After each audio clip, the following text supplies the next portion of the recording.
Hey folks, Dave here, and welcome at long last to World of Tanks.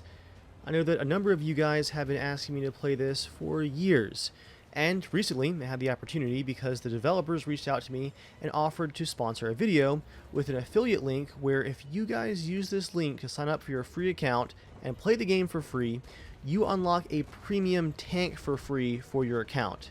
All you have to do is sign up with that link in the description or there in the comments, and you unlock the M22 Locust premium tank again for free. You also help out this channel with no extra effort on your part at all. That's pretty awesome. Big thanks to the devs for sponsoring the video.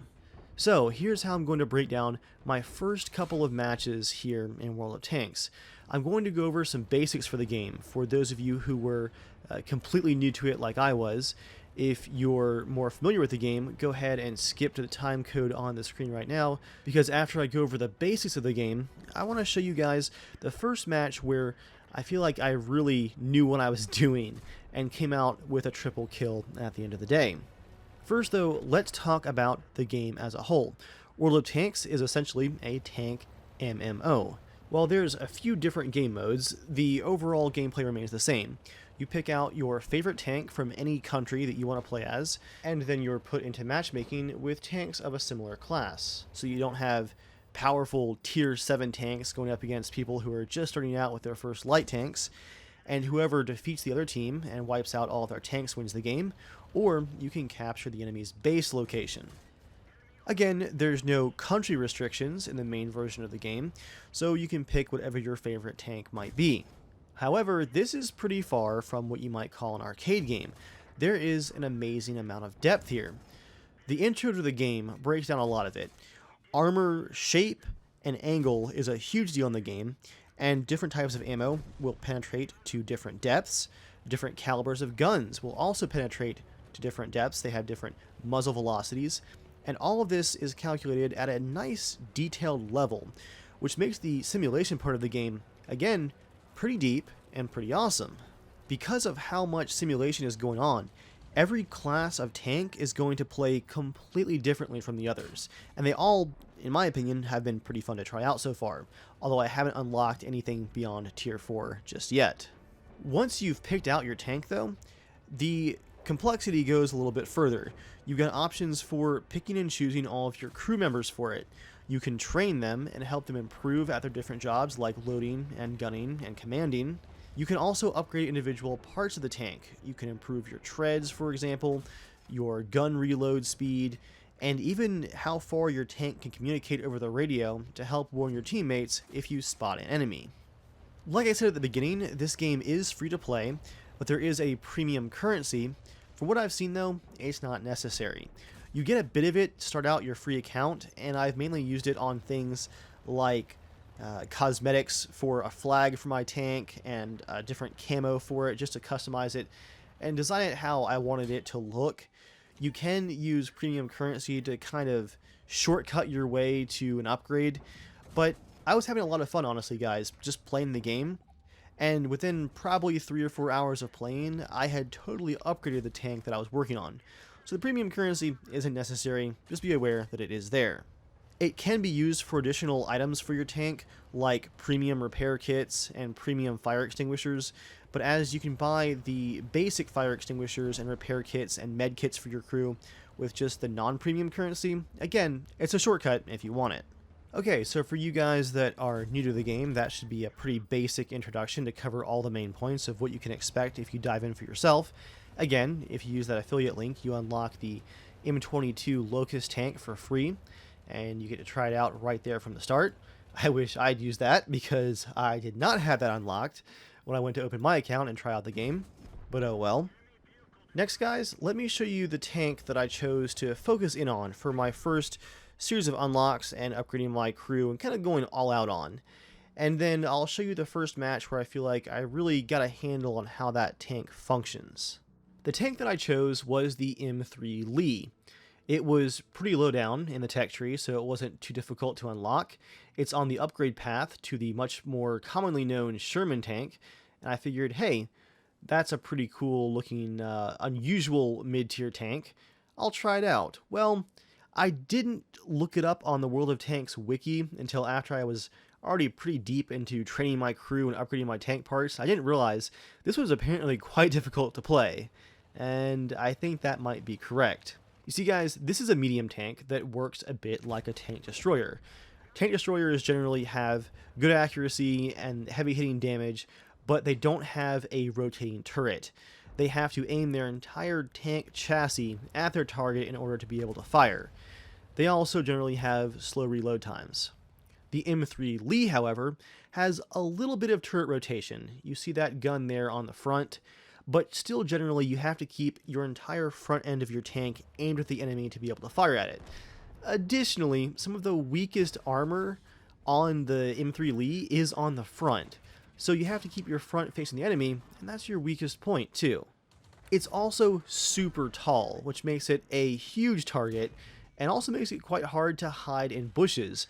And keeping cover is very, very important in this game, because if the enemy has spotted you, odds are you've got multiple enemy tanks that are trying to get an angle on you. On top of all that, without upgrades, its default engine speed is pretty slow, its gunners aren't very accurate, and for a tank that acts like a tank destroyer, it has, well, not great accuracy at long range. Long story short, I picked a challenging tank to really focus on unlocking a bunch of stuff for, but I do still like it. I think it was a fun challenge to dive in and pick this one just because it's very different and not chosen very often apparently.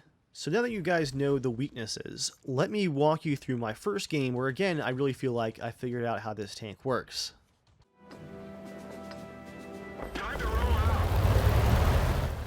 This was actually my first time playing this map as well, and I tried to remember what I had learned from my first handful of matches with the Lee tank. And that was because of that limited armor and not great accuracy, I needed to let the heavier medium tanks on my team take the first row of attack and kind of stay back a little bit, but not too far, and support them in direct battles. That's the tough part, is you've got to be forward enough to get an accurate shot in, but you don't want to ever be the focus of attention from the enemy when you're using this M3 Lee. I'm going to do my best to walk you guys through what I do here. I'm sure that you guys who have a lot of familiarity with the game are going to laugh at my rookie mistakes, but hey, that's part of the learning process. If you have some good tips for me, even on top of my own commentary here, please do share them down in the comments. I'd love to keep improving with this tank. It's pretty nifty.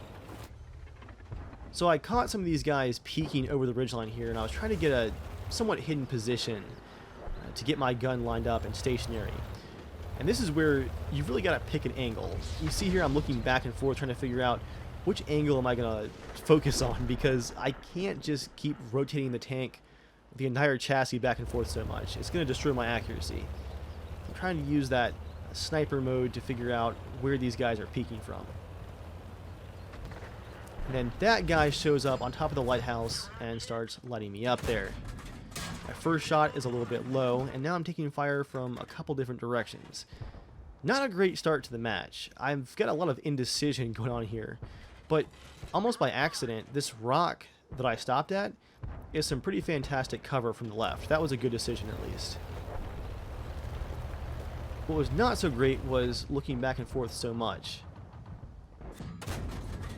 I managed to get a good hit on that tank right there, who's poking his turret over the ridgeline, but I'm really surprised here though that that light tank up at the lighthouse hadn't peeked and shot me in the side though.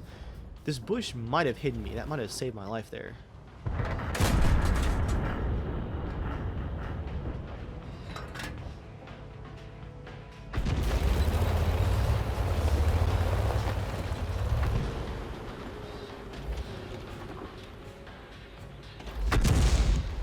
If you guys look here, I'm in a bit of a, I guess, pickle you could say. I'm the only tank now in the middle of the map. I've got a guy trying to shoot at me from above still. I saw that impact from somewhere. And in front of me are something like 4 enemy tanks. I'm just 100% paranoid at this point. This game does have a fantastic amount of intensity, and the indecision is almost one of the best parts of the game. You really have to be thinking on your feet. Here I catch a couple of tanks dueling off to my left, and I shoot my first shot way too low. Second one, though, gets a good hit on the treads there on the left. He can't quite figure out what's going on, and I managed to get a kill and save that friendly light tank. Not a great assist because of that first missed shot, but I'm still getting used to the shot drop in this game, which is not a lot. You basically have to lead targets, but you don't have to worry about your elevation that much.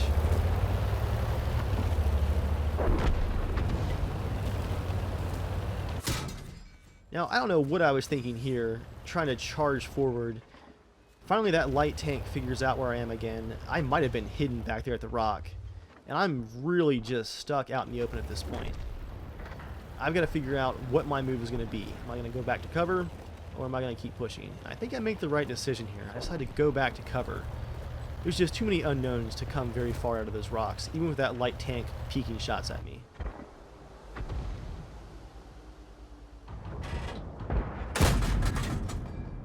Now here, I'm trying to assist this light tank who's getting all cheeky and running through the enemy lines. Sure enough, this guy takes the bait and chases him. I missed a shot on the run, but I wait for the reload and get a nice shot right in the side, taking out the BT-7 there. I'm still paranoid, though, about these guys right in front of me, and still worried that that light tank is going to figure out where I am again. Somebody's definitely dropping shots at me, but that's something heavier than that light tank at the lighthouse. I just can't figure out where it's coming from. Given that I've been here for way too long, and my position is definitely compromised given the incoming fire, I decide now it's time to make the move. Our team has a nice lead, as you guys can see at the top. We've got 12 kills to the enemy team's 7 kills, and I'm actually top on the team, I think, based on damage given. But it's just time to get out of that rock, even though it has served me well up to this point.